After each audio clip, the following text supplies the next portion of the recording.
Hi guys, Ashley Husing here, your golf trekking with Ashley. I'm in Music City, Nashville, Tennessee, and I'm trying not to get too sheepish over here.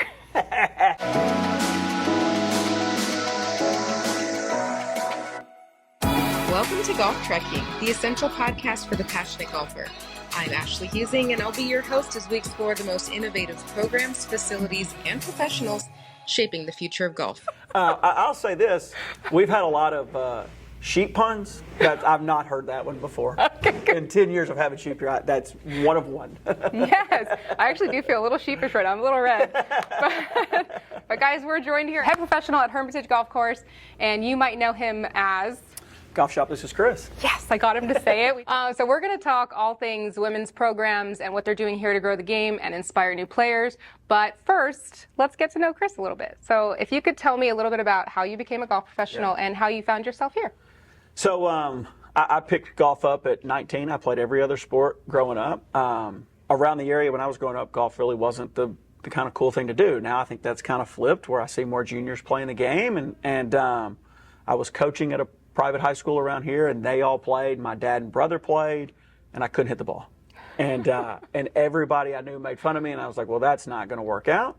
And I spent an entire summer on the range. Aww. I mean, I wanted to hit balls. I fell in love with the game, and then it just kind of took off from there. And I had some friends who worked out here, and it just kind of morphed into a job. How cool. Yeah. So you fell into it a little bit, but through your passion of playing. Yeah, it was a passion of, I was so used to playing team sports, and I was so used to playing other ball stick sports, right? Like baseball, and then I was in football, and I was in basketball, and it was one of those things that the ball's sitting still. It should not be this hard, right? The ball's not moving, it's not curving, It's not going up and down, and I would hit it 3-4 feet, and I was like, this is maddening. And then it just kind of became almost an obsession more than a passion. Then it became a passion that I just want to be able to do this. It is a challenging sport. So do you do a lot of teaching here? No, I don't. In my current role, I'm more on the operational side of things. Okay. And I tell everybody that if I'm giving you a lesson, in the end, you're probably going to say, you know what, maybe I want to do tennis, or maybe I want to play an instrument or something like that. We have some unbelievable teachers here. Okay. And I kind of feel like when I step out on the range tee, I end up going, yeah, go talk to the real guys, you know. And so I haven't taught a lesson here since probably 2018. Okay. So just hand those off to all of the other instructors in your team. I love that. Yeah. So talk to me about, I saw on your website you have a program called Ladies on the Links. Yes. So tell me a little bit about that and how you're inspiring new women to come out and play golf. Yeah, so one of our golf professionals here, Alfonso Ashford, heads that up for us. And he has a passion for growing the game, right? And he has a passion for getting people out on the golf course who maybe have never been out on the golf course, who maybe think, I don't know much about golf, I don't have a lot of people to play with, golf's intimidating, and he kind of walks them through, it's really not that intimidating, and let me show you how to do this, and let me show you how to go from checking in to the range, to interacting with the starters, to interacting with the golf professionals, and it kind of builds off of that program. So when you're done with that program, you're obviously not going to feel like, okay, I can do everything, but at least you have an understanding of, hey, I want to keep doing this. Yeah. And he's kind of done that program everywhere he's been. It's a home run. Yeah. I mean, it's an absolute success. So we are glad to have that program. He does such a good job with it that it's fun to kind of step out of the way and watch him do that. Absolutely. Yeah. I'm such an advocate for just offering information. Information breeds confidence, right? So if you just show everybody how to arrive, where to park the cart, how to drive the cart, nothing's uncomfortable, you know? So that's going to bring more people into golf. And I think as golfers sometimes we don't want to say, hey, we don't know.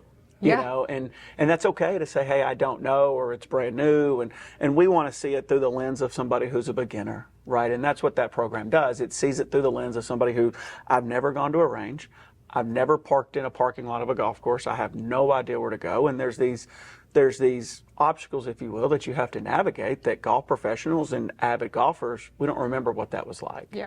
You know, and so when you can kind of break that barrier and keep people comfortable, you're just going to keep growing the game. You're the perfect person to talk to about this. That's exactly what I've been on a mission to do. So this is wonderful. That's fantastic. No, I followed along with what you're doing, and it's fantastic stuff. So keep going. Oh, thank you. I appreciate that. Okay, well, let's get into golf. Let's talk a little bit about the golf courses. You have 2 courses. You have the General's Retreat and the President's Reserve. That's correct. Okay. So the General's Retreat is the original golf course on property, built in 86. Yeah, 86, opened in 87. It's the one that held the Sara Lee Classic from the late 80s through the early 90s. It's a traditional country club style course you get in the state of Tennessee. Tree-lined fairways, undulated greens, kind of a shot maker's golf course, right? If you really want to think yourself around the golf course, you don't have to hit driver, you don't really have to hit 3-wood, but you really need to understand, okay, where do I want to land the ball and how do I want to go from there? President's Reserve, vastly different. Okay. Cut through 300 acres of natural swamp and wetlands. Wow. Kind of gives you this coastal Carolina type feel. Bomber's paradise. Hit it wherever you want it. Now, if you hit it offline, the ball's gone because it's in tall grass, it's in swamp, bigger greens, more of, hey, I just want to go out and I want to see how far I can hit it. But it is, it's unbelievable if you get a chance to play 36 holes here because you see the General's Retreat, then you go over to the President's Reserve and you're like, I'm not even on the same piece of property. So it's so cool. It's so cool. That's very cool. Okay, on one of the golf courses, you may find yourselves with some spectators. Can you tell me a little bit about that? Yeah, you should see some sheep. Okay. And if you don't see some sheep, then we're gonna get some more sheep to make sure you see sheep, right? That's kind of our thing here. They roam the entire property, but they stay mostly on the President's Reserve just for the taller grass. I'm going to talk to everybody like I know what I'm talking about here with sheep. I have no idea what I'm talking about, but they tell me that they can't eat like the shorter grass, the fairway grass, or even the rough. Okay. So they have to stay over kind of where the native land has grown up, and they will eat that down pretty quickly. So it's wild to see. And they are Scottish black-faced sheep right here. This is the mascot guy right here. there. Yep. Yep. So when we go out and play today, maybe we'll find ourselves with a little spectating group. You never know. There are 58 of them. Oh, wow. That just roam freely. We put them up at night, we let them out in the morning, and they just they go wherever they want. Wow. It's wild to see. How do you how do you bring them in? So, and we get that question a lot, right? Okay. When we first, so they've been here since 2012, and when they first arrived, we would have people call from the golf course and be like, "Hey, is there a farm around here? Because there's just sheep roaming, and we want to make sure they're not lost." And we're like, "No, ma'am, those are ours."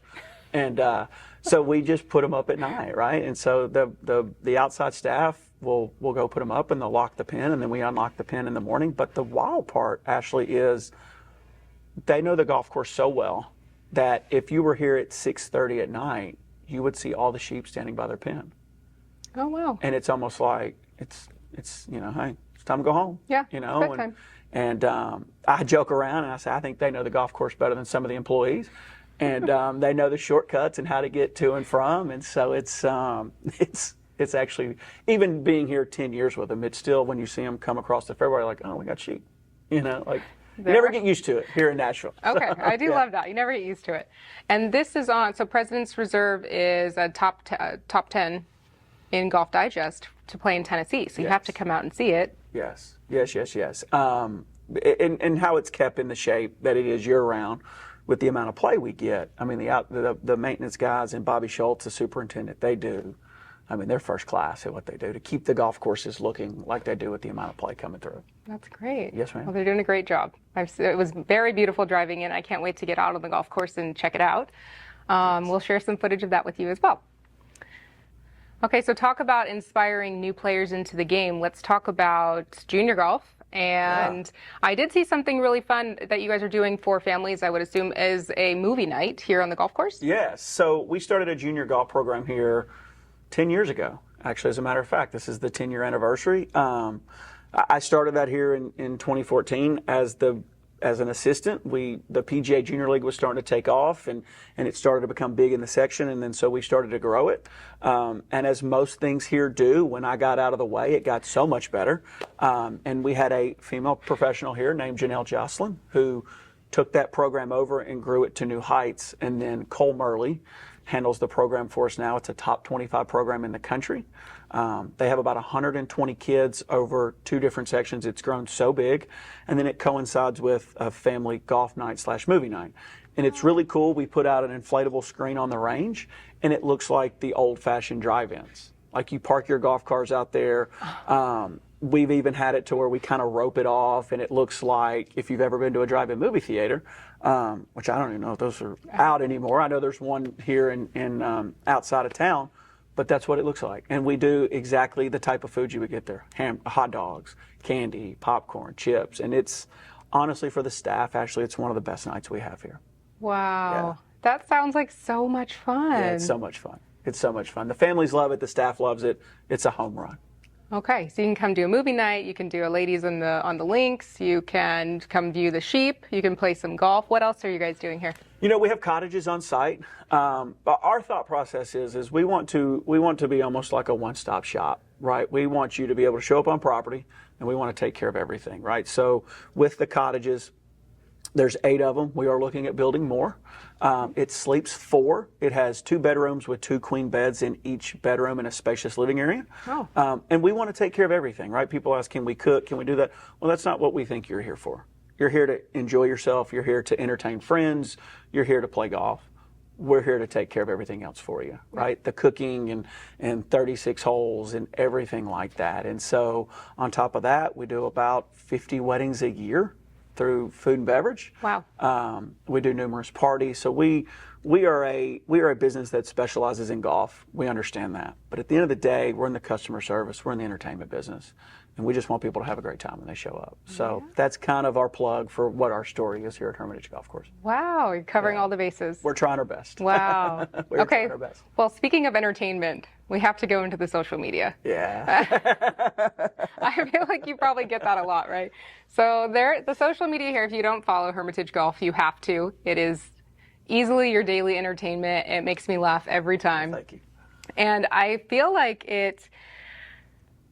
other industry professionals kind of rejoice in the fact that you're mocking a little bit of what we deal with every day. Sure. Different personalities, different behaviors, some complete absurdities, but, you know, in the end, humorous and part of our job.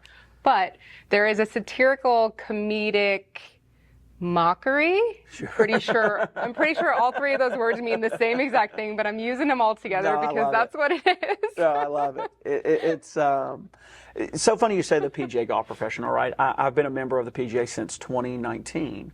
And when we started this, that was my worry. Well, my worry was, how was the customer going to perceive it, right? And then my worry was, how would the PGA golf professional who's been doing this for 25, 30 years take this, right?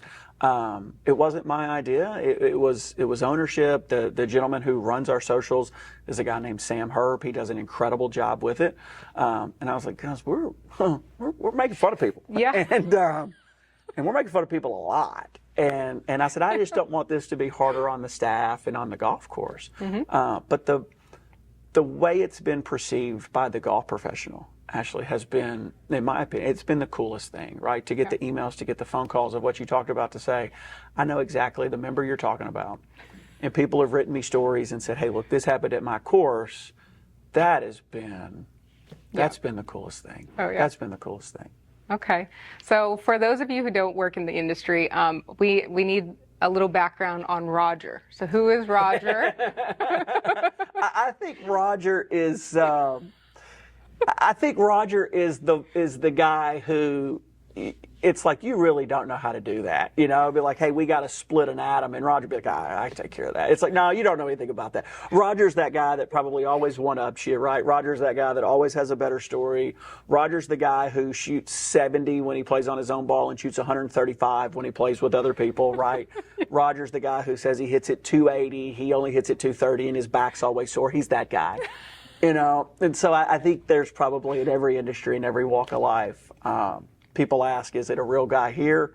And I'm like, no, it's just that name. I don't even think we even realized I was saying the same name over and over and over again. It just kind of stuck. It's perfect. It kind of parallels a little bit of a Karen, but not in like an angry, complainy way. Right.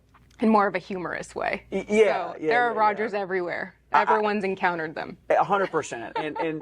And I tell people all the time, we get to see 100,000 beautiful people here, and they give us content willingly or unwillingly because they don't hear what they say. And Roger's at the top of that list. I hope I don't end up on that list today, but you never know. You got to be careful. You really do. There was a funny one. So as a golf professional, I still remember, obviously, again, challenges that we deal with.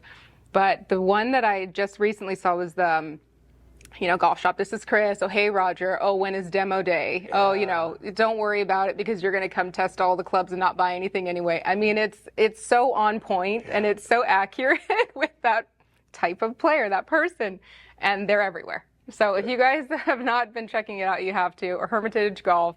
And then now there's also a side project that you have as well, which is Golf Shop This is Chris.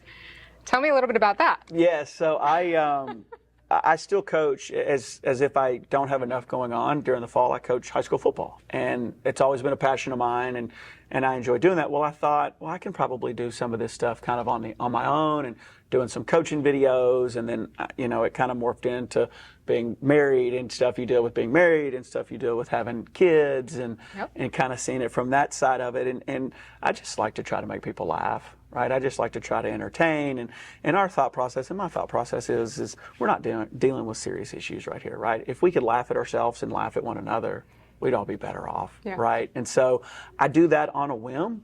I whenever I think about doing it, I don't write any of this stuff down. I told Sam when we started this, I barely made it out of middle school. The Berenstain Bears trial for the team, the last book I ever read, so I don't need a script. I'm not going to follow that script. Like, we're just going to, whenever it hits is when we'll do it. But it's just trying to make people laugh and have a good time. I love it. And you are. I mean, you're doing a great job.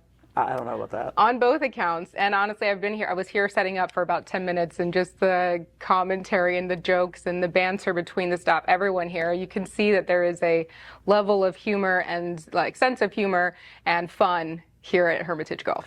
Yeah, I think for this industry, and probably it's not just married to golf, right? But if you take yourself too serious, this is not going to work out. And I think you should take what you do serious, but I don't think you should take yourself very serious. And our social media manager, he kind of has that idea on what we're doing, and our president here has that idea on, look, we understand we have a job to do. We understand that this is important for the people showing up. It's important for us to get it right.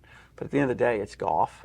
Yeah. And we're here to have a good time, and we're here to, if you don't enjoy what you're doing, go find something else. Absolutely. Absolutely. Let's go back for a second to talking about the PGA. I actually became a PGA Class A in 2019 also, so look at us. There we go. But tell me a little bit about, there is a stigma of being serious, traditional, buttoned up. Yep. Khaki blue blazer. Khaki blue blazer, yeah. Top button if you're affiliated with a certain manufacturer, absolutely. But there is an element of wanting to bring a little humor and soften a little bit of it, but there's also trying to maintain that tradition. And you guys are doing a really great job of that here, because you're still providing this epic space, this entertainment, everything surrounding golf, but then also maintaining professionalism as well. And so I applaud you for that. Well, thank you. And as far as the traditions go, through the PGA and through here, I worked for an unbelievable golf professional named Jim Vernon, who was president of the section. He was here for 25 years. And I worked for a great owner in Mike Eller. Both are older school PGA golf professionals. And I mean they've been a PGA golf professional for 20, 25 years, right? And when those guys were like, hey, I enjoy the videos, I love what you're doing, I think it's hilarious, that kind of gave me the confidence that, hey, what we're doing here is right. Because I'm going to carry on those traditions. And I think you should, in a lot of your traditions, you should carry them on, because that's probably what got you to here, right? I mean, we're able to do this because of what Mr. Eller and Jim Vernon and them did 25, 30 years ago. I don't think that can ever be lost. I don't think that can ever be forgotten, because you're kidding yourself, right? And the younger professionals who are coming through the PGA, you're kidding yourself if you lose your traditions. Can we change, and can we morph, and can we have more fun? And can the hoodie that wouldn't have been worn 5 years ago, can that be worn in the fall? Go knock yourself out. Yes. Can we listen to music on the golf course? As long as it's respectful, go have a lot of fun. So I think we need to kind of change a little bit as the game evolves. That's kind of our thought process. I couldn't have said it better myself. I mean, that's great. We're talking about shaping golf and where golf is going to be in the future. Speaking of up and coming, we have the British Open coming, or the Open Championship. Yes. Who's your horse? What are you thinking? Well, I don't know how you can bet against Scheffler, right? I mean, that's pretty much the easy. But I would like to see somebody like Will Zalatoris. Yeah. You know, I think all of us always want to see Tiger play well, because it's always so exciting when he's playing well. And I think Bryson, I think there's going to be an unbelievable field. Oh yeah, absolutely. That was pretty political. No. I didn't give one answer. If I had to give one answer, I would like to see Will Zalatoris win it. Okay, I love that. All right, that's your horse, Will Zalatoris. That's it. I feel like I'm really rooting for Rory to bounce back from that Open. Yeah. I mean, I was just there actually, and Ben confirmed that putt is very tough. So you were there? I didn't go to the event, but I just did a podcast with the general manager, and he goes, "I've missed that putt 50 times." Sure. So we're all human. Everyone's human. The golf pros are human. You might not see them chili dipping. That happens. Right. Sculling the balls. That happens. Like you're seeing on TV, all of the highlights, the best shots. That's right. But it happens to everybody. So be your own best friend out there. Give yourself a break and just enjoy being on the golf course. And it took me a long time to learn that too. Well, I mean, and for your viewers and for our customers, you have a job that you do every day for 8 hours. Oh. And what I would tell those people is, you better be good at that job for 8 hours. You come out and you play twice a week or once a month or whatever the case may be, and you think you're going to go hit the shot that you see on television, because you said it best. You're seeing the top 20 players that week, the top 15 players that week. You didn't see the guy who made the cut on the number and just shanked it into the crowd. Yeah. So, don't worry about the score. Go out and have fun. Go out and enjoy being with your friends. Go out enjoying the outside air and enjoy the game. Definitely. Enjoy the game. Do that. Yeah, so let's talk about the golf course a little bit. So on the Presidents, what is your signature hole, and how would you best recommend everybody play it? Yeah, so the signature hole on Presidents is number 11. Okay. Downhill par 4. And the crazy part about kind of touching on the social media is we did a video a few years ago of a play a hole with the pro, and I topped it off 11T. And Zach Radford, who's a good buddy of mine, I carried the bag for him on some mini tour stuff, and he was a far better player than I ever thought about being. He was like, "Chris, you got to post it." And I was like, "I topped it." And he was like, "Dude, it's going to love it." And so the internet ate that up. So I would recommend not topping it off the tee box. That would be number 1. But it's a downhill par 4 that has bunker left and kind of a hazard right. And it's one of those holes that you got more room than what you think you do, right? Okay. So there's optically, it kind of plays with you, but it's a driver off the tee. And then for your long hitters, it's an 8-iron, 9-iron in, and for your not so long hitters, it's probably a 5 or 6-iron in. Okay. To a kind of an elevated pitch green a little bit. It's a fantastic golf hole. Okay, so on Presidents, number 11. How about on Generals?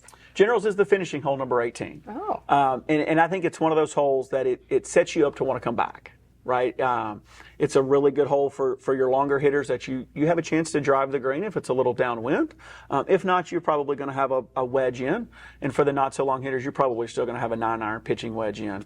But it's a hole that it allows you to finish strong to want to come back and play more golf. So it's 2 beautiful golf holes on the Generals Retreat and President's Reserve. Oh, very cool. Yes, ma'am. I love that.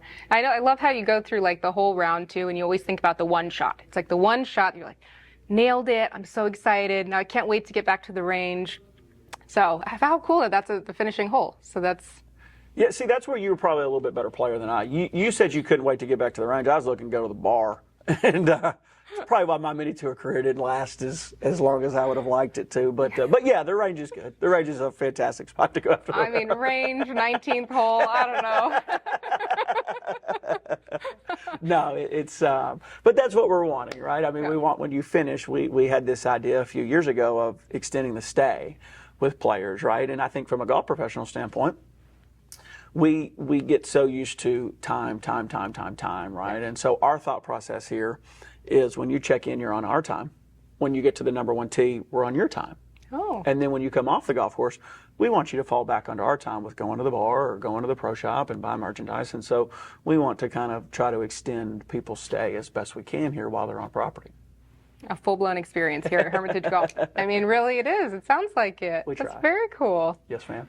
Okay, well, I appreciate your time. I loved sitting down with you. God, keep bringing all that humor. I mean, it's a blast to watch them every day. So thank you for that. And thank you for sharing with everybody a little bit of what we deal with. I mean, you're sort of indirectly affecting the behavior of the future golfer. I mean, really, it is. I mean, it really is true. Wow. So Thank you for that. Thank you, and thank you for coming out. Thank you for sitting down, and I hope you enjoy the golf courses when you go out and play. Thank you. Yes, All ma'am. right, appreciate your time. Yes, ma'am. All right, guys, stay tuned. We're going to head out on the golf course, and then we're heading back to somewhere. I don't know where we are. We're going somewhere. I don't know. Stay tuned, guys. Bye.